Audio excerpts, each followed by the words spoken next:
अस्सलामुअलैकुम। Straight talk में खुश आमदीद। आपके साथ मैं हूँ आयशा बख्श। साबिक वज़ीर आज़म शहबाज शरीफ सुबकदोश होने से पहले इस बात का इतराफ़ कर चुके हैं कि अपनी हुकूमत के दौरान उनको कई मुश्किल माशी फैसले करना पड़े।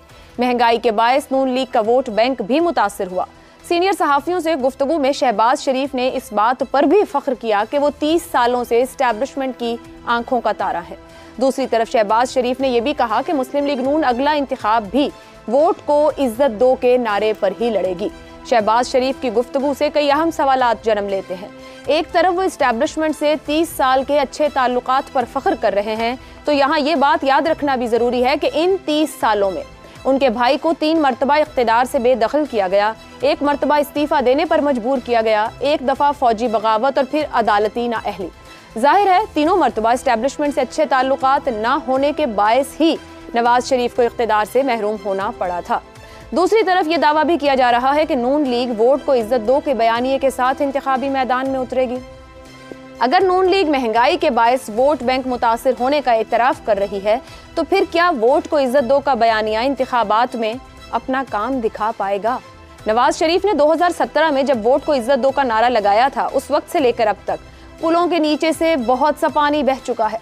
6 साल के इस अरसे में नून लीग ने एक्सटेंशन के लिए वोट दिया। 16 माह की हुकूमत के दौरान मुक़्तदरा की ख्वाहिश पर कई ऐसे कवानीन बनाए जिनको जमहूरी और आईनी रूह के मुताबिक करार नहीं दिया जा सकता। स्पेशल इन्वेस्टमेंट फैसिलिटेशन काउंसिल जैसे इदारा बनाकर मईशत में मिलिट्री इस्टेब्लिशमेंट के किरदार को मजीद मजबूत बनाया। सबसे बढ़कर शहबाज शरीफ आखिरी चंद हफ्तों में अपने बयानात, तकारीर और इंटरव्यूज में इन तमाम इक़दामात को भरपूर अंदाज से जस्टिफाई भी करते रहे। ऐसे में बुनियादी सवाल यही है कि महंगाई से वोट बैंक मुतासर होने के एतराफ़ के बावजूद क्या ऊपर बयान की गई वजूहात के बायस नून लीग वोट को इज्जत दो के नारे को इंतखाबात में एक कामयाब बयानिया बनाने में कामयाब हो पाएगी? इसी पर गुफ्तगू करेंगे। पैनल में हमारे साथ हैं हसन निसार, शहजाद चौधरी, इफ्तिखार अहमद और जैगम खान। आप चारों का बहुत बहुत शुक्रिया। आप सबके लिए सवाल इस तरह से, 30 साल से इस्टेब्लिशमेंट की आंख का तारा हूँ शहबाज शरीफ, क्या शहबाज शरीफ वोट को इज्जत दो के नारे को कामयाब बयानिया बना पाएंगे?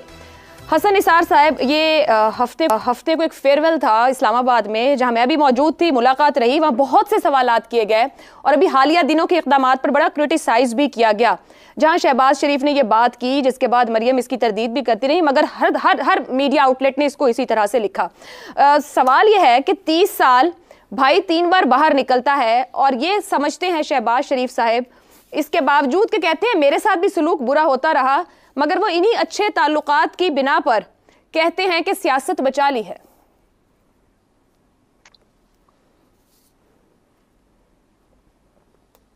हसन साहब,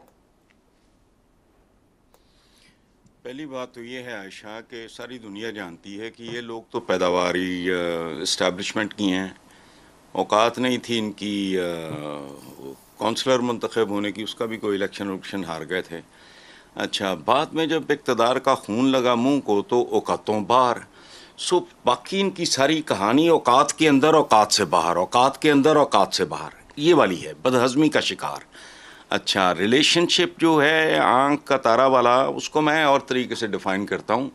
अंग्रेज़ी में कहते हैं लव हेट रिलेशनशिप। इनका कोई इस तरह का रिलेशनशिप है। अच्छा, रह गया वोट को कई बार ये इज्जत देने वाला मामला, तो वोट को मुतअद्दद बार बेइज्जत करने के बाद उसको इज्जत देने की बात करने के लिए ढिठाई में PhD की ज़रूरत है। अवाम भोले हैं, लेकिन पंजाबी में एक एक्सप्रेशन है कि भोली तो हाँ पर इन्नी भी नहीं। सो अवाम भोले हैं पर इन्ने भी नहीं। मोमिन एक सुराख से ज़्यादा कितनी बार डसा जा सकता है, इस बात का इंतज़ार है। और ये जो आप कह रहे हैं वोट बैंक वगैरह, नहीं, वो ख़त्म हो चुका है। और ये आप बात, मैं आपसे कोई नई बात नहीं कर रहा, मैं फॉर द लास्ट 2-3 ईयर्स ये जब इन्होंने ये टीटियाँ सारी वो रिवर्स कराना था, इससे पहले की बात है। इट्स अ गॉन केस, मुर्दा है जो उन्होंने रखा हुआ है सर्द खाने में, वो ठीक है, जब तक है बाहर निकालेंगे बदबू छोड़ देगा, ख़त्म हुई बात। जी वोट बैंक खत्म हो चुका है, मगर शहबाज शरीफ साहब ये कहते हैं कि रियासत हमने बचाने के लिए सियासत स्टेक पे लगाई, रियासत बचाने में कामयाब हो गए हैं, तो सियासत भी बच ही गई है। ये जो उनका बयानिया है इफ्तिखार साहब, नवाज शरीफ और मरियम नवाज का एक अपना पॉइंट ऑफ व्यू है, उनकी सियासत को मुतासिर करेगा या एक कामयाब बयानिया बनेगा मुस्लिम लीग नून के लिए? जब इलेक्शन होंगे, वोट पड़ेगा और जब वोट काउंट हो जाएंगे तो इस सवाल का जवाब आपको मिल जाएगा। अगर वो कामयाब न हुए तो उनका नारा पिट जाएगा, और अगर वो कामयाब हो गए तो उनका नारा कामयाब हो जाएगा। अवाम बाय करेगी इस महंगाई के साथ? मैंने कुछ भी नहीं कहा, मैंने तो कहा कि इसका फैसला तो इलेक्शन वाले दिन होगा ना। आप एक अवाम है, अगर मैं आपसे सवाल करूं बतौर अवाम की, तो जाहिर बात है अवाम ही फैसला करेगी। मैंने बिल्कुल नहीं कहा कि बदहज़मी का शिकार है, लव हेट रिलेशनशिप है, औकात के अंदर नहीं है, औकात के बारे में मैंने ऐसी कोई बात नहीं की। मैंने कहा कि इलेक्शन वाले दिन जब वोट गिने जाएंगे, अगर ये कामयाब हो गए तो इनका बयानिया जीत गया, अगर ये नाकाम हो गए तो ये इनका बयानिया हार गया। तो इसमें हंसने की बात क्या है, और इसमें कौन सा ये बात मैंने ऐसी कह दी जो पॉलिटिकली रॉन्ग है? नहीं, मैं पॉलिटिकली रॉन्ग की बात नहीं करी सर, सवाल ये कर रही हूँ कि कोई भी सियासी जमात जब इलेक्शन के लिए आवाम को कनेक्ट करती है, क्योंकि मैंने उस दिन सवाल उनसे पूछा था, ये आपका सवाल अपनी जगह ठीक है, आप इतने सारे लोग थे, आपने 20 सवाल किए, मैं सिंपल से सवाल है, आपका सवाल लम्हा में सवाल पढ़ ले। 30 साल से एस्टेब्लिशमेंट की आंका तारा हूं, वो है, वो मानता है। क्या शहबाज शरीफ वोट को इज्जत दो के नारे को कामयाब बयानिया बना पाएंगे? आपका सवाल ये है, मेरा जवाब ये है इलेक्शन डे पर तय हो जाएगा। चलें जी, ठीक है, ठीक है। शहजाद साहब, मैं आपकी तरफ आऊँ। इंतखाबात से पहले वतन वापसी की बातें हो रही हैं नवाज शरीफ की, एक तरफ महंगाई है, दूसरी तरफ भाई और भाई की जो कारकर्दगी रही है, किस किस तरह का बोझ उठा के, क्योंकि पूरी नून लीग इस बात पर इस वक्त तकिया किए हुए कि नवाज शरीफ साहब आएंगे और लीड करेंगे तो काम आगे बढ़ेगा। काम तो सारा पीछे डाल दिया गया है, कितना बोझ कंधों पर उठा पाएंगे नवाज शरीफ साहब जब आएंगे? देखिए, ये तो सबके लिए साझा है ना, ये जो वजन है, ये तो पूरी PMLN का साझा वजन है। इसमें आप ये नहीं फर्क कर सकते कि शहबाज शरीफ को कम बोझ उठाना पड़ेगा, नवाज शरीफ को ज्यादा उठाना पड़ेगा। ये जो भी है, सारे का सारा खाता जो है, ये उस खाते में गया जो PMLN का खाता है। लेकिन आपका बुनियादी सवाल बड़ा इंटरेस्टिंग है, वोट को इज्जत दो का नारा। वोट को इज्जत दो का नारा जो है ना, जब हम इस्तेमाल करते हैं या आप इस्तेमाल करती हैं या जिस तरीके से इस्तेमाल किया जा रहा है, ये इस्तारा है असल में टकराव का, कि ये उस वक्त अपनी पीक पे थे पॉपुलैरिटी के जब उन्होंने ये नारा लगाया, और उस वक्त किसको ये बुरा भला कह रहे थे? फौज को नाम ले लेके जलसों के अंदर गालियां दे रहे थे, नाम कि मैं तुम्हें देख लूंगा, मैं ऐसे होगा वैसे होगा।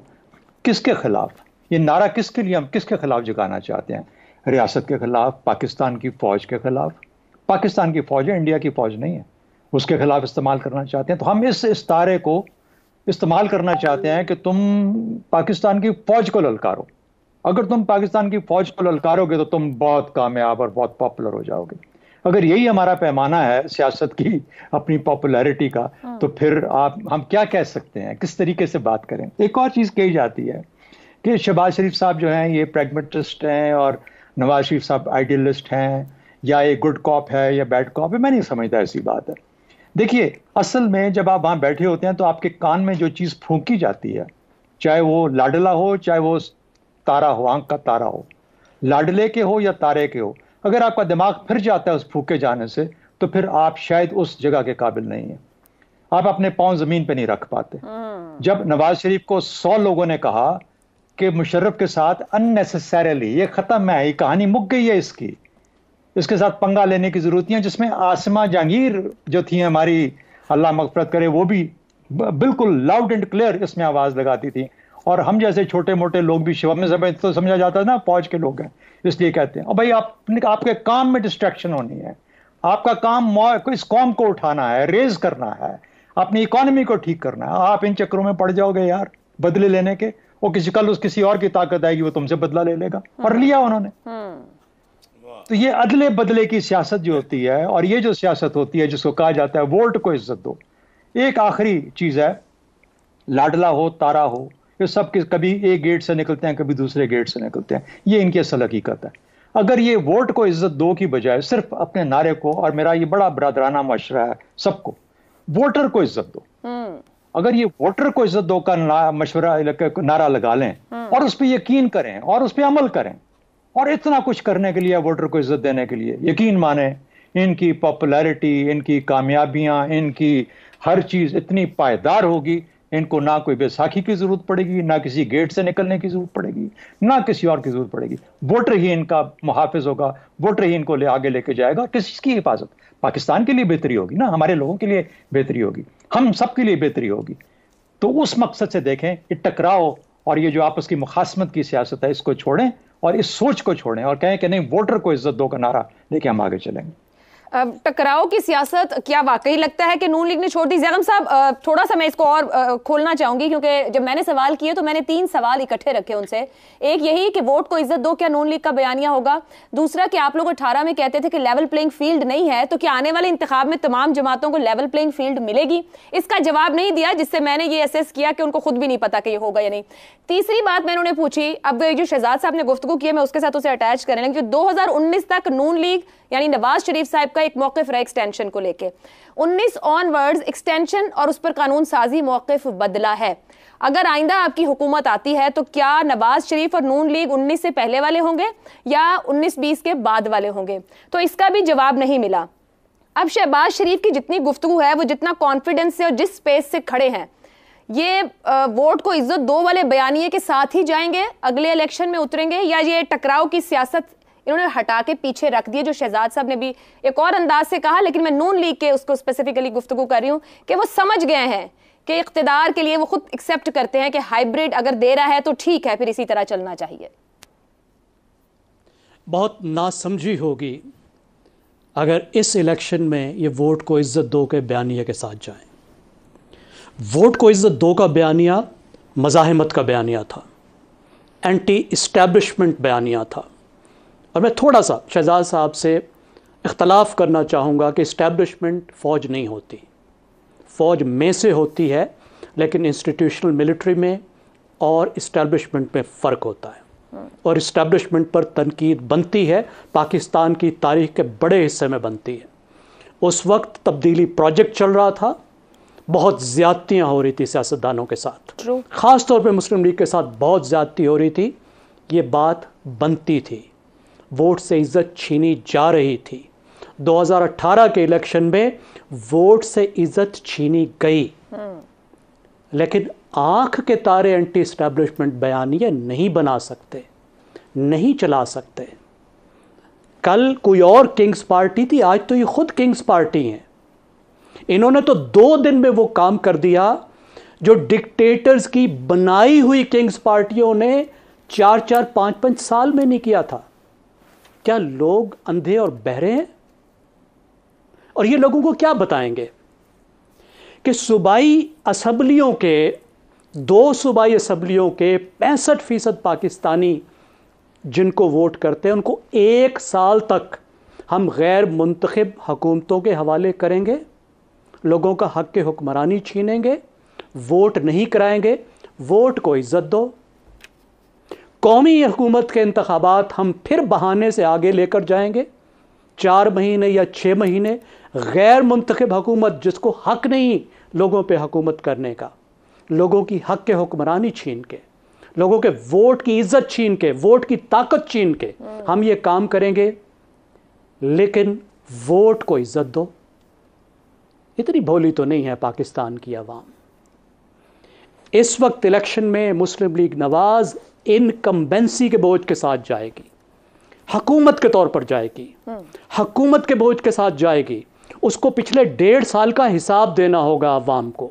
ज़ैगम साहब, कतई कलामी की माजरत, अगर उनका माइंडसेट जो आपने इससे पिछली बात की वो यहाँ खड़े हैं, जो बीच में एक बफर आ रहा है, इसका दौरानिया थोड़ा तवील हो जाए। आजकल की जो खबरें हैं, डॉलर ऊपर, आपके पेट्रोल के रेट बढ़ने को हैं, बिजली के तो महाना बढ़ने हैं, ये हालात हैं कि यहाँ आ जाएं कि लोग ये 16 माह भूल जाएं, जो इसके बाद के 4-6 माह सिर्फ वो रह जाएं। ये बफर दे पाएगा मुस्लिम लीग नून को?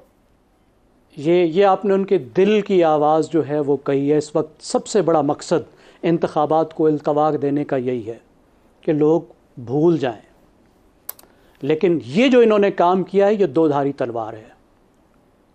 लोग भूल भी सकते हैं, लोग ज़्यादा खिलाफ भी हो सकते हैं। कल भी हमने इससे थोड़ी सी बात की थी।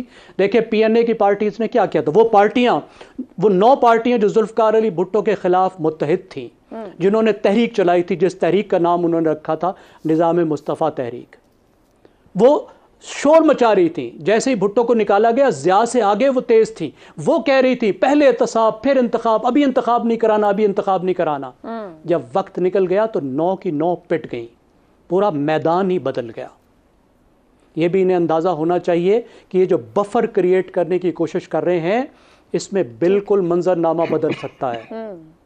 पाकिस्तान अवामी पार्टी भी आ सकती है, कोई पाप पार्टी, और कोई सिंध अवामी पार्टी भी आ सकती है, साप पार्टी। इतने अरसे तक मैदान को खुला छोड़ना, गैर मुंतखब हुकूमतों को इक़्तिदार सौंपना, ये बहुत रिस्की काम होता है जो ये काम करने लगे हैं। पाकिस्तान की तारीख में आज तक किसी मुंतखब हुकूमत ने ये काम नहीं किया। इनकी इस वक्त सिर्फ एक चीज़ पर, सर मैं ले रही हूँ आपको शहजाद साहब जी, और वो इस चीज़ पर उम्मीद है कि जो दुनिया का एक बड़ा नैरेटिव बाज है वो इस वक्त मैदान में नहीं है। उसका नैरेटिव इस वक्त मैदान में नहीं है और मैदान खाली है। लेकिन ये मैदान खाली भी बड़ा डिसेप्टिव होता है। ये सियासी मैदान है, या खिलाड़ी निकल आया करते हैं या मंजरनामे बदलाया करते हैं। और आखिरी बात मैं ये अर्ज करूंगा कि कोई दुनिया का नैरेटिव पॉलिसियों के बदल नहीं होता। ये जो हमारे यहाँ एक बात आ गई है कि ये भी नैरेटिव, वो भी नैरेटिव, वो भी नैरेटिव, नैरेटिव के पीछे कोई पॉलिसी भी तो होना चाहिए। बिल्कुल सही, बिल्कुल। जो बड़ा नैरेटिव बाज था, जिसको 21वीं सदी में जगह मिलेगी कि 100 साल का बड़ा नैरेटिव बाज था, वो किधर पड़ा है आज? अगर खाली नैरेटिव ही सब कुछ होते तो वो अभी हुकूमत कर रहा होता। काम करके दिखाया नहीं, और वो नैरेटिव लाने की कोशिश कर रहे हैं जिस नैरेटिव का ना मौका है ना कोई महल है। मुझे तो बिल्कुल नहीं लगता कि इनके पास कोई कम्युनिकेशन की भी पॉलिसी है, कुछ कहने को भी है, कुछ नैरेटिव भी है। 1.5 साल की नाकामियां तो एक तरफ। ठीक है जी, लेकिन एक बड़ा अहम पॉइंट छोड़ा है कि खाली मैदान भी डिसेप्टिव होता है। शहजाद साहब आप कुछ कहना चाह रहे हैं? हाँ, मैं वो ज़ैगम की बिल्कुल सब बातों से एग्री करता हूँ। सिर्फ एस्टैब्लिशमेंट की डेफिनेशन के नुक्ता नज़र से असल में हम एस्टैब्लिश, बिल्कुल उन्होंने सही बात की है कि एस्टैब्लिशमेंट सिर्फ और सिर्फ फौज का नाम नहीं है, उसमें बहुत सारे और इदारे, इंस्टीट्यूशंस इन्वॉल्व होते हैं और उसको एस्टैब्लिशमेंट का, लेकिन हम और फौज का भी एक हिस्सा सर, फौज का भी एक छोटा सा हिस्सा। एक सिर्फ ये है कि हम असल में बड़े ना वो जिसे कहते हैं ना कि सिचुएशनल लॉजिक के हम बड़े माहिर हैं। हम जहां चाहते हैं एस्टैब्लिशमेंट को फौज के ही मानों में सिर्फ इस्तेमाल करते हैं। तो ये जो नारा था वोट को इज्जत दो का, ये एंटी एस्टैब्लिशमेंट नहीं था, ये जहां पे था वहीं पे था जिसका मैंने जिक्र किया। तो उसको वाइडर मीनिंग देना, आज उस वक्त ना उनके जज उनके सामने थे, मसला था, ना कोई और पुलिस उनके सामने मसला थी, वो तो सब कुछ उनका अपना था। तो इसलिए कहने का मतलब ये है कि ये हम इसको सिचुएशनली इस्तेमाल करते हैं, इस लफ्ज़ एस्टैब्लिशमेंट को जहां हमें सूट करता है। लेकिन मैंने जब इस्तेमाल किया उसको, तो वो सिर्फ उस मकसद के लिए इस्तेमाल किया जिस तरीके से गुजरांवाला के और फिर उसके बड़ी रिसेंटली अभी ये पंजाब के अंदर मरियम बीबी ने भी तस्वीरें लगा लगा के उसको इस्तेमाल किया और वो वजह बनी। एक चीज़ और कहना चाहूँगा, ऐड कर देता हूँ। मेरा ख्याल है कि देखिए कल बात हुई थी हमारी बहस के अंदर कलेक्टिव विजडम की। हसन साहब ने शायद इसका जिक्र किया था कि कलेक्टिव विजडम को की ज़रूरत है इस वक्त मुल्क को। मेरा ख्याल है कलेक्टिव विजडम को ही देखा जाना चाहिए। वो चाहे एस्टैब्लिशमेंट उसके जो पार्टीज हों आपस में, पॉलिटिकल पार्टीज पार्लियामेंट के अंदर, या अपोजिशन और हुकूमत हो, या फॉर दैट मैटर और जो इदारे हैं जो उसके अंदर बाकी भी जो आपके रियासती इदारे होते हैं उनको शामिल करके, तो जिस तरीके से भी काम बनता है SIFC बनाने की कोशिश की गई है, देखिए कितनी कामयाब रहती है। तो मेरा ख्याल है कि आहिस्ता आहिस्ता हम उस प्रैग्मेटिज्म की तरफ जा रहे हैं जिसमें कि जो शायद हमें अपने इन मुश्किल हालात में से कोई रास्ता निकाल के ठीक है। इफ्तिखार साहब कुछ कहना चाह रहे हैं, पर एक छोटी सी बात भी, इज्तिमाई दानिश है उसकी बात, और भोलपन की, आवाम के भोलपन की, और आपने ऊपर कहा कि वोट देगा फायदा, ये इज्तिमाई दानिश आवाम को भी फायदा देगी या उनके भोलपन का फायदा उठाया जाएगा कहीं? जी इफ्तिखार साहब। मुझसे पूछे? जी आपसे। मैं तो बड़ा क्लियर हूँ। मैं तो कहता हूँ जब इलेक्शन होगा, जब वोट डाले जाएंगे, जब वोट गिने जाएंगे, जो फैसला होगा वो काबिल कबूल होगा। आप तो इतनी पढ़ी लिखी बातें कर रहे हैं ना, इतनी पढ़ी लिखी बातें, इज्तिमाई दानिश, बुफर, मैदान का खाली होना, खिलाड़ी निकल आएंगे, नैरेटिव का बाज, काम करके दिखाना, तो बहुत बड़ी बड़ी बातें कर रहे हैं ना। आम आदमी तो इतनी बड़ी बड़ी बातों को नहीं समझता। वो तो वोट वाले दिन जाके एक फैसला करता है, पर्ची डाल के घर चला जाता है। फेंस के ऊपर बैठे हुए वोटर आखिरी वक्त तक इंतजार करते हैं, जब उनको 12 बजे पता लगता है किसका पल्ला भारी है, वो भी घरों से निकल पड़ते हैं, जाके वोट डाल देते हैं। आई डोंट नो, इतनी पढ़ी लिखी बातें कलेक्टिव। देखिए, आप कलेक्टिव विजडम में आप एस्टैब्लिशमेंट को भी शामिल करने को चाह रहे हैं जब आपको सूट कर रहा है, तो ऐसे बात नहीं होती। मैं तो बिलीव करता हूँ सर जी, पर्ची के ऊपर, पर्ची पर नहीं। पर्ची जिसके हक में निकल आई वो जीत गया। सर फिर 18 में भी पर्ची हुई थी, किसने मानी थी? 18 की पर्ची के ऊपर भी क्या नहीं मानी थी, तो उसके नतीजे भुगत रहे हैं आप। उसके नतीजे आज के इस प्रोग्राम को सारी दोबारा सुन लीजिएगा। 2018 के नतीजे को न मानने के नतीजे हम भुगत तो रहे हैं। कितनी दफ़ा आप ये खेल करना चाहते हैं इस मुल्क के अंदर? हमें इंतखाब के नतीजे को तस्लीम करना होगा, खा वो हमारे हक में हो, खा हमारे वो खिलाफ हो। मेरा ये यकीन है। ये जब बात अभी कर रहे थे पीएनए की तहरीक की, तो पीएनए की तहरीक के अंदर जब नतीजे तस्लीम नहीं किए तो नतीजा क्या निकला? वो भी उससे बड़ा सबक हमारे सामने कोई नहीं है, और ना उससे बड़ी कोई तहरीक पाकिस्तान में चली है, ना चल सकेगी, और ना ही इतनी ज़्यादा कलेक्टिव लीडरशिप अब कभी आ सकेगी पाकिस्तान के अंदर अपोजिशन की। तो चीज़ें लिखी हुई है, तहरीर में मौजूद है, हमने देखा है।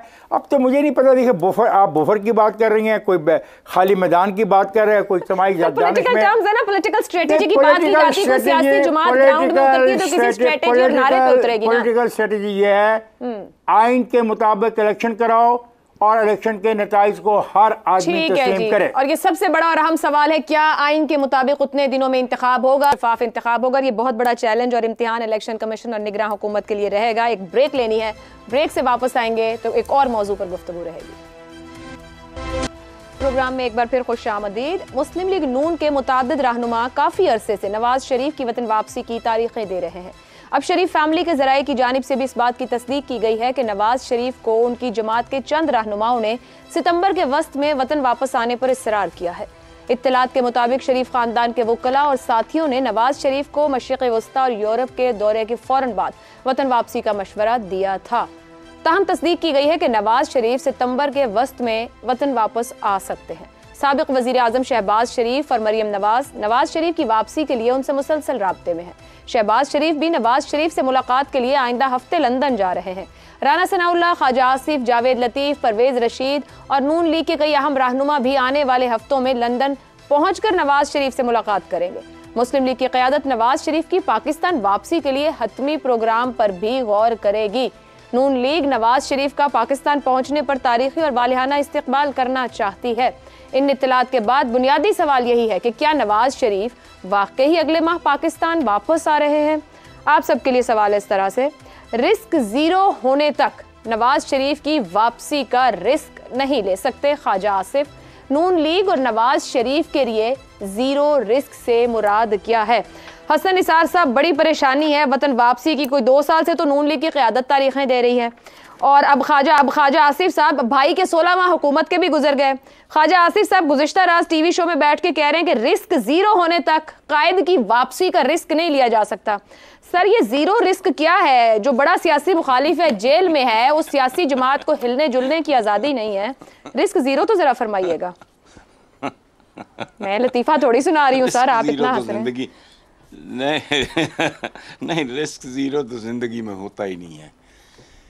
पहली सांस जो है वो उसके साथ ही फिर रिस्क शुरू हो जाता है। लेकिन ये जो है ना, ये गवाल मंडी विजडम है, गवाल मंडी लैंग्वेज। सुभान अल्लाह, इसका सादा मतलब है जो हमारे बुजुर्गों ने बयान किया है, गलियां हो जान सुंजियां विच मिर्जा यार फिरे और दंदनाता फिरे। 0 मीटर होकर फिर से सब कुछ बुलडोज करे, और हो सके तो एवन फील्ड के साथ हाइड पार्क भी खरीद कर उसमें वोट को इज्जत दो पे तकरीरें झाड़े और उसका नाम रखे जाती उमरा 3। पहला जाती उमरा अमृतसर के मज़ाफात में, जाती उमरा 2 लाहौर, जाती उमरा 3 वो वोट की इज्जत मुकम्मल। बस गलियां सुंजियां हो जान, ये होनियां नहीं। At the risk of my reputation, मैं 3 साल खत्म है कहानी। ये नहीं है कि बिल्कुल खत्म हो जाएंगे, लेकिन बस एम ही जिस तरह स्क्रैच सा, एक दाग नहीं रह जाता, बचपन में जख्म लगाओ मुंदमिल हो जाता है, लेकिन हल्का दबा इस तरह की रह जाएगी नून लीग। मगर सर वो नून लीग तो बड़े वालिहाना इस्तकबाल की तैयारी कर रही है। आपको लगता है शहबाज शरीफ साहब आपकी बार एयरपोर्ट पहुंच जाएंगे? एयरपोर्ट एक मिनट जी। वालिहाना इस्तकबाल, इस मुल्क में वालिहाना इस्तकबाल खरीदा जा सकता है, वालिहाना वोट नहीं। वालिहाना इस्तकबाल ये क्या है? तारीखी तो मैं स्पॉन्सर कर देता हूं, इनके पास तो पैसा मुकता नहीं। वालिहाना इस्तकबाल मैनेज हो जाएगा, को बहुत ज्यादा वालिहाना भी नहीं होना, दरमियाना साहब, बाइज्जत साहब। नहीं, मैं इसलिए पूछ रही थी सर आपसे कि लास्ट टाइम शहबाज शरीफ साहब एयरपोर्ट तक भी नहीं पहुंच पाए थे 18 में, तो क्या अब की बार पहुंच जाएंगे या रास्ते से वापस लौट जाएंगे? नहीं, अब पुलों के नीचे से पानी नहीं गुजर चुका, पुल रुड़ गए ने। अच्छा, नहीं जाएंगे आयशा, पुल रुड़ गए ने। ठीक है छोड़ो, चलें नहीं, छोड़ते हुए आगे बढ़ते हैं। ये एक्स्ट्राज हैं, ये गेस्ट मेहमान अदाकार हैं। सर ये तो वोट फैसला करेगा, भले हम कहें कि मेहमान हैं या नहीं है, बस वापस आए करेगा ना। मैं प्रेडिक्ट कर रहा हूं कि वोट करेगा। ठीक हो गया। ज़ैगम साहब, ऊपर गुफ्तगू में आपने कहा, मतलब मुझे आपकी गुफ्तगू से ऐसा लगा कि इस बार ढूंढना पड़ेगा कौन सी पार्टी किंग्स पार्टी नहीं है, तलाश करना पड़ेगा। हसन साहब ने भी कहा गलियां कितनी सुंजियां करनी है। आपके ख्याल में ये जीरो रिस्क की कोई तारीफ है? रिस्क जीरो क्या होगा जब जहाज वापस वतन लैंड होगा, क्योंकि बहुत बड़ा वोट बैंक इंतजार कर रहा है? वो कब्र में होता है, जीरो रिस्क कब्र में होता है सिर्फ। अच्छा जी, बिल्कुल। और अगर किसी मौलवी से पूछें तो कब्र में भी नहीं होता। जीरो रिस्क वाली कोई चीज परवरदिगार ने बनाई नहीं है। मैं जिस कुर्सी पे बैठा हूं उससे गिर के मेरा फ्रैक्चर हो सकता है, जो मैं चाय पी रहा हूं उससे मुझे फूड पॉइजनिंग हो सकती है, मैं उससे मर सकता हूं। बहुत शुक्रिया जी। देखें, जब आएंगे तो रिस्क लेना पड़ेगा। लीडर्स को अपने फैसलों का रिस्क लेना पड़ता है। उनके केसेस हैं, उनको पहले जमानत चाहिए, फिर उसके बाद उनको बरियत चाहिए। जमानत भी आसान नहीं, बरियत शायद जमानत से ज़्यादा आसान हो। एमन फील्ड में 10 साल की सज़ा है जी, अल अजीज़िया में 7 साल की सज़ा है। इतनी लंबी जो सज़ाएं होती हैं उस पर ज़मानत एक काफ़ी मुश्किल काम होता है। मैं ये समझता हूँ कि उनके साथ ज़्यादती हुई, जिस तरीके से केस चलाए गए, जो हम ख्याल बेंच है उस पे उनका एतमाद करना नहीं बनता, और उसी का ही वो इंतज़ार कर रहे हैं कि हम ख्याल बेंच के जो सरबराह हैं, जिस वक्त हमारी जुडिशरी के सरबराह हैं, 16 सितंबर को वो चले जाएं तो फिर हम वापस आएं। लेकिन 16 सितंबर के बाद भी ये काम रिस्क फ्री नहीं होगा। मियाँ साहब का वापस आना इस वक्त सिस्टम की ज़रूरत है, जिस तरीके से उनका जाना एक ज़रूरत थी, और मुस्लिम लीग की तो बहुत ही ज़रूरत है। मुस्लिम लीग का आखिरी आसरा इस वक्त मियाँ नवाज़ शरीफ बच गए हैं कि वो आएँ और कुछ लोगों को मोबलाइज़ करें। लेकिन इसके साथ एक और तकाज़ा भी है, उस पर भी गौर करने की ज़रूरत है। वो तकाज़ा है बैलेंसिंग का। पाकिस्तान में एक बैलेंसिंग भी हुआ करती है, और बैलेंसिंग का तकाज़ा ये होगा कि वो ना आए। तो देखिए कौन सा तकाज़ा इसमें से जीतता है। लेकिन सवाल ये है कि जब वो वापस आते हैं तो वो वोटर पे कितने असरअंदाज हो सकते हैं। मुझे इस पर बहुत शक है। इस अरसे में मुझे लगता है कि पाकिस्तान की जो पॉलिटिकल रियलिटी है उससे वो काफ़ी कट गए हैं। अगर वो पाकिस्तान की पॉलिटिकल रियलिटी से जुड़े होते तो कभी इसहाक डार को यहाँ ना भेजते, उस तरह की मुदाखलत ना करते शहबाज शरीफ की गवर्नेंस में, जिस तरह की मुदाखलत से हुकूमत के काम बहुत ख़राब हुए। मुझे ये लगता है कि इस वक्त जो नई नस्ल है उनकी नब्ज़ पे नवाज़ शरीफ का बिल्कुल कोई हाथ नहीं है, और उसको वो मोबलाइज नहीं कर सकते। तो अपने वोट बेस के एक हिस्से को, जो उनका पुराना वर्कर है, उसको वो शायद मोबलाइज कर सकेंगे, और अगर आ भी गए तो पार्टी को बहुत फ़र्क नहीं पड़ने वाला। दुरुस्त। दुरुस्त हो गया। एक ब्रेक पे जाना है। जैगम साहब कह रहे हैं पॉलिटिकल रियलिटी से दूर हैं और ये लगता भी है क्योंकि रिस्क से खौफ खा रहे हैं। वो कहते हैं आना ज़रूरत है मगर बैलेंसिंग का तकाजा है कि ना आए। कुछ मजीद गुफ्तगू इस ब्रेक के बाद। 2018 में हाइब्रिड सिस्टम को बनाने वाले भी रिटायर हो गए। इससे वजीर आजम बनने वाले जेल में चले गए। तहरीक इंसाफ में टूट फूट।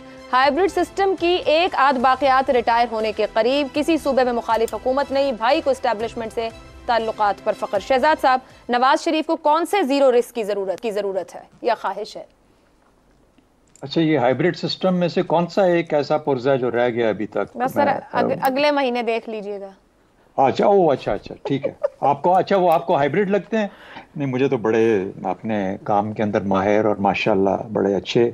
बहरहाल देखिए, जो मेरे ख्याल में रिस्क फ्री की जो डेफिनेशन आज हसन साहब ने किया ना कि 0 मीटर की, इससे बेहतर इंटेलेक्चुअल डेफिनेशन और कोई नहीं हो सकती और गालिबन ये हर कोई हमारे मुल्क में इस बात को समझ आएगा।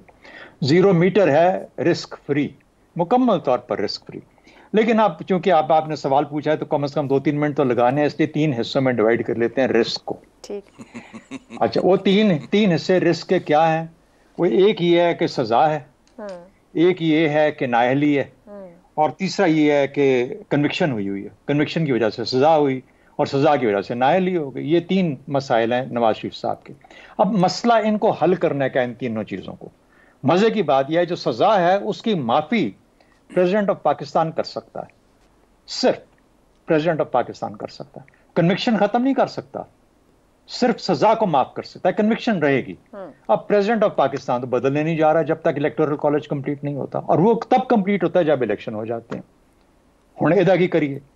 So that is number 1 problem. Number 2, अच्छा कानून तब्दील किया जा सकता है थोड़ा जा, मतलब एक आपने कानून की तब्दीली की कोशिश की, वो सुप्रीम कोर्ट आया बीच में, वो जो जिस किस्म का जो आप कह रही हैं डेफिनेशन दे रही थी, मैं तो नहीं वो अल्फाज कह सकता, लेकिन ये है कि वो उसने जो हशर किया उस कानून साजी का वो हमारे सामने है। गो नाअहली की मुद्दत 5 साल है, लेकिन सजा जो है वो तो कायम है ना, सजा को माफ किया जा सकता है, सजा तो अभी हुई नहीं है। अब उस कानून साजी करने के लिए, सुप्रीम कोर्ट की मदद करने के लिए, ऐसे सुप्रीम कोर्ट की जो कि बहुत अच्छा और बिल्कुल फाल सुप्रीम कोर्ट होगा, उसकी मदद के लिए कानून साजी करनी पड़ेगी। कानून साजी कौन करे? पार्लियामेंट तो है नहीं। ठीक, हुण एदा की करिए जी? ठीक है। अच्छा, ये दो बड़े मसले जो है ना, टेक्निकल चीजें, ये आड़े आ रही हैं कि अब ये सारे चले गए। सदर पाकिस्तान का उधर अपनी जगह पे बैठा हुआ है, वो मानेगा नहीं, बाकी मामला और बाकी चीजें छोड़ें। ये जो सवाल पूछे थे ना जैगम साहब, बाकी बड़ी शकील बातें करते हैं कि ये कोई सी इजाजत चाहिए और वो पता नहीं कौन मानेगा कि नहीं मानेगा। ठीक है, सवालात आज भी कायम है। अपनी जिंदगी का वो गलतियां, वो बोझ जो आप लेके चलते हैं, ये बढ़ता ही रहता है जिंदगी में, कभी कम नहीं होता। कमर दोरी हो जाती है हम जैसों की, लेकिन बोझ अपने लेके चलने पड़ते हैं। ये बोझ लेके चलने पड़ेंगे जब तक के आपको बुलावा नहीं आ जाता। दुरुस्त हो गया, अपने बोझ लेकर चलना पड़ेगा। इफ्तिखार साहब 3 बार के मुंतखब वजीर आजम, बड़ी सियासी जमात, मकबूल सियासी जमात के कायद हैं, 0 रिस्क पर सियासत करना जेब देता है? जी, उन्होंने कब कहा है? उनकी जमात के सीनियर लीडर कह रहे हैं। उसकी जमात का सीनियर लीडर कितनी कोई अहमियत रखता है? कितने उसकी जमात के सीनियर लीडर्स को आप ज़ाती तौर पर जानते हैं? सर्व वजीर दिफा रहे हैं जमात के, वजीर दिफा रहना और हमेशा कहते रहे कि हम कहते हैं अपने लीडर को बाहर रहे। एक शख्स अब हम कहते हैं कि आ जाए। कह रहा है, उसको कहने दें। और आपने सुन नहीं लिया हमारे 3 मौजूदीन की राय उसके बारे में? तो ही स्टैंड्स नो वेयर, मासूआ ये कि उधर ही रहे। तो ये बात ठीक है। बड़े मजे की बात आपने जब आज शुरू की प्रोग्राम की, 30 साल से एस्टेब्लिशमेंट की आंख का तारा हूँ। ये आपने बताया कि आपकी मुलाकात में शहबाज शरीफ ने आपको अच्छा, पिछले सवाल पे चले गए हम। मैं जहाँ मर्जी जाऊँ, मैं पॉलिटिक्स पे बात कर रहा हूँ। और अगर यहाँ पे लोगों ने वो बातें की हैं जिनका आज के सवालात से सिरे से कोई तल्लुक ही नहीं है, अच्छा, तो मेरा ख्याल है कि ये बात दुरुस्त नहीं है। आपने ये सवाल किया कि 30 साल से एस्टेब्लिशमेंट की आंख का तारा हूँ, ये आपको बताया शहबाज शरीफ ने। बिल्कुल। तो आपको चाहिए, ये भी कहा कि अच्छे ताल्लुकात के बावजूद भी उनको वो जिसे कहते हैं ना कि कोई फायदा नहीं हुआ, लेकिन अब जाके ये 16 महीने बस मिले। चलो, तो आपको चाहिए था उनको पूछना था कि इमरान के बारे में वो क्यों कहते हैं कि वो उनका लाडला है? आंखों के तारे तो ये हैं, तो वो क्यों कर लाडला हो गया? एक बात मैं आपको बताना चाहूँगा कि जमहूरियत और आमरीत कभी एक साथ नहीं चलते। नवाज शरीफ को आप बरतानिया में रख के बहुत खुशी का शाहजाने बजा सकते हैं, रख के आप उसको वहाँ पे रख के हल्फ खुशी के मैंने शादियाने बजा कोर्ट सकते में दिया हैं। कि वो वहाँ जाएं। जी मैं अब इस मुल्क प्लीज से देखें ना बाहर- कितनी बुरी बात है कि सब लोगों ने यहाँ पे बहुत कुछ कहा और मैंने किसी को नहीं चलें, टोका। आप कहिए। ठीक है, कहिए कहिए। अभी जो ये 3 प्रोपोजिशन की गई कि सदर जिंदा है, सदर मर नहीं गया, वो सुप्रीम कोर्ट मर्जी की आ नहीं सकती, पार्लियामेंट हो नहीं सकती, सब कुछ कह दिया गया ना, तो मुझे भी तो कहने दो। कहिए कहिए कहिए। मैं कह रहा हूँ कि जमहूरियत और आमियत एक साथ इकट्ठे नहीं चल सकते। वैलिड। ठीक, आप उसको वहीं पे रहने दें और जमहूरियत चलाएं इस मुल्क में। और फिर मैं वो कहूँगा कि आइन के मुताबिक जो भी इंतखाबात होंगे वो फैसला करेंगे कि इस मुल्क का मुस्तकबिल क्या है, इस मुल्क के सियासतदानों का मुस्तकबिल क्या है, जो रह गए और जो रहना चाहते हैं। मुझे सिर्फ इतने कहना है। ठीक है जी, यहाँ पर प्रोग्राम को इख्तिताम की जानिब लेके जाएंगे। चारों मेहमानों का शुक्रिया। और ये बात सबसे अहम है कि इंतखाबात हैं आईनी तौर पर और उसके लिए लेवल प्लेइंग फील्ड एक अहम मामला और सवाल बना रहेगा इलेक्शन का काम शुरू होने से लेकर इलेक्शन के नताइज आने तक, और इसी पर फोकस हमारा भी रहेगा। आज के प्रोग्राम से इजाज़त दीजिए। अल्लाह हाफ़िज़।